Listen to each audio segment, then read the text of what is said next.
kilometer jalan. Tapi 60% Bapak Ibu baru dikategorikan mantap. Maksudnya jalan yang sudah beraspal, kemudian sedikit ada pengerasan, baru 60%.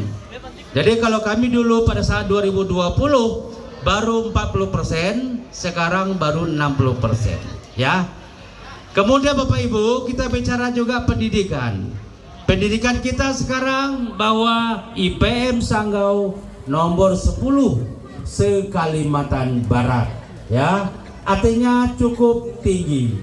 Oleh karena itu Bapak sekalian, kami nanti bersama dengan Pak Usman akan menggelontorkan 2 program, ya.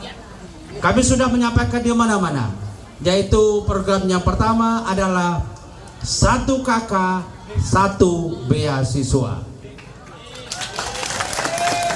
ya. Maksudnya bagaimana, ya? Mudah-mudahan Bapak berkenan, Ibu, ya. Kalau Bapak Ibu punya, ya, usia sekolah dalam satu keluarga, ada 3 orang misalnya. Ada yang usia sekolah SD, kemudian ada sekolah SMP, dan kemudian ada sekolah SMA. Mungkin juga ada yang mau masuk kuliah. Artinya itulah usia dalam rumah tangga. Kemudian serahkan 1 orang kepada pemerintah daerah Sanggau. Silakan, apakah itu yang SD, SMP maupun juga yang SMA ataupun yang kuliah. 1 orang akan di sekolah sampai tamat oleh pemerintah daerah, ya. Baik. Kemudian yang 3 orang lagi itu masih tanggung jawabnya orang tua, ya. Artinya tidak ada yang tidak bersekolah dalam satu keluarga. Kalau 2 orang itu macet, ya, tidak naik kelas, putus sekolah, Bapak Ibu lah yang majel. Benar kan? Yang 1 sudah aman, pemerintah daerah yang mengolah kasabah taman. Hanya 2 orang lagi, kan begitu, ya. Jangan sampai majel, ya. Itulah bayangannya kami akan meningkatkan IPM Sanggau. Itu yang formal Bapak Ibu. Yang non formalnya ada juga. Kita tahu bahwa anak kepanaan yang tadinya sekolah SMA, sekolah SMP, ternyata putus di tengah jalan. Tidak lagi mau sekolah. Kenapa? Karena sudah senang mendapatkan uang dari BL misalnya. Sore hari gajian sehingga lupa sekolah. Nah, kalau kita punya kepanaan anak-anak kita seperti itu, kumpulkan mereka dalam suatu kelompok, ya, dan berikan pelajaran kepada mereka. Sekolahnya atau belajarnya tidak mesti seperti yang formal, Senin, Selasa, Rabu, Kamis, Jumat. Dan kelompok ini cukup belajar di hari Sabtu atau hari Minggu. Sepakati, ya. Kemudian tutornya yang kita datangkan dari luar, kita berikan kesempatan untuk mengajari semua kelompok-kelompok tadi, dan itu dibiayai oleh pemerintah daerah. Yep.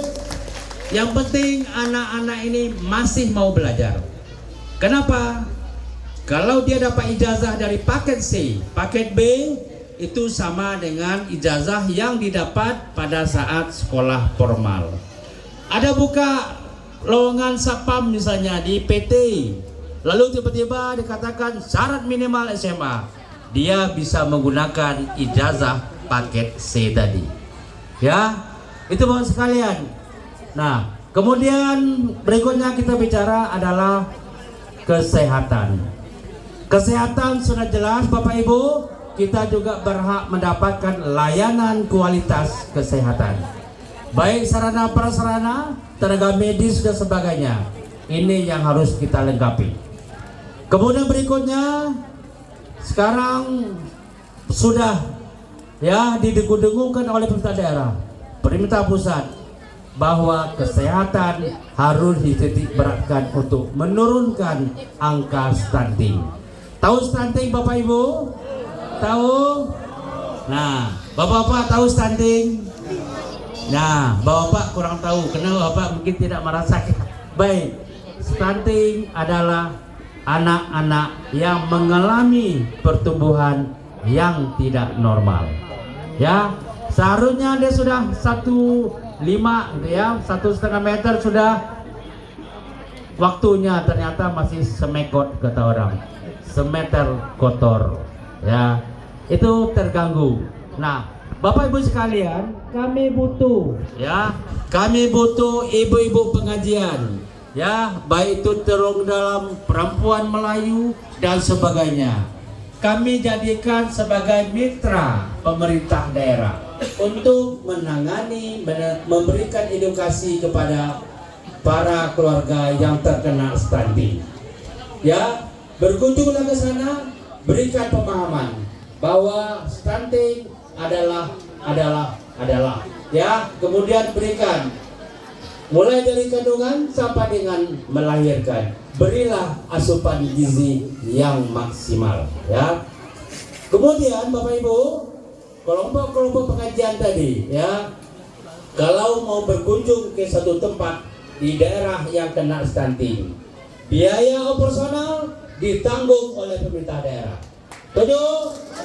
Nah, itu yang terkait dengan kesehatan. Kemudian yang lain kami cepat saja. Bicara pertanian sudah pasti kita harus mampu mempertahankan pangan dalam keluarga, ya, termasuk perkebunan dan sebagainya. Berikut air bersih, Bapak Ibu. Kalau di kampung-kampung halaman yang terpencil, ya, di perbatasan, masih banyak keluarga saudara kita yang belum mendapatkan aliran air bersih, jaringan air bersih, ya. Namun kalau di kota lain lagi permasalahannya. Oleh karena itu dalam misi kami sebutkan di situ bahwa kami akan membangun fasilitas air bersih di masyarakat. Kalau tadi saya katakan masih banyak yang belum mendapatkan jaringan, tapi kalau bicara di kota besar, kota Sanggau, bukan lagi bicaranya jaringan, tapi harga air terlalu tinggi. Benar? Ya, tarif air terlalu tinggi, Bapak sekalian. Inilah yang akan kami jadikan nanti sebagai program kami, bahwa untuk mendapatkan keuntungan tidak semata-mata dari konsumen. Review kembali, lihat jaringannya, apakah ada yang bocor, ya, dan sebagainya. Nah, itu perlu direview. Yang berikutnya, apakah semua masyarakat Sanggau sudah masuk sebagai konsumen? Jangan sampai tidak masuk tapi terima air terus menerus gratis. Itulah yang membuat kerugian di sana sini. Baik, berikutnya PLN Bapak Ibu. PLN juga kami jadikan sebagai misi kami untuk daerah-daerah perbatasan. Masih banyak rupanya dusun kita yang belum mendapatkan aliran listrik, ya. Lalu berikutnya, ya, ada lagi program baru kami juga akan kami yang kami luncurkan nanti, ya, yaitu kami akan menyediakan dana insentif kepada seluruh ketua RT se-Kabupaten Sanggau, ya. Kami tahu bahwa ketua RT sangat-sangat berat pekerjaannya, ya. Belum lagi, tapi mereka tidak diberikan tunjangan apa-apa. Kucing kelahi pun ketua RT, ya. Kelahi pun rumah tangga pasti juga RT, macam-macam, ya. Tapi yakin dan percaya, kalau ada hadir ketua RT, ada. Baik, artinya berbahagialah ketua RT sekarang ini. Kami akan memberikan insentif. Tapi siap-siap, kalau nanti sudah waktunya berakhir, pasti banyak saingan-saingan, ya. Kalau sekarang ketua RT, ya, kalaupun menerima, itu pun terpaksa, ya, karena nggak ada lagi. Nah, itu dia. Baik, itu yang akan kami lakukan nantinya. Nah, kemudian Bapak Ibu,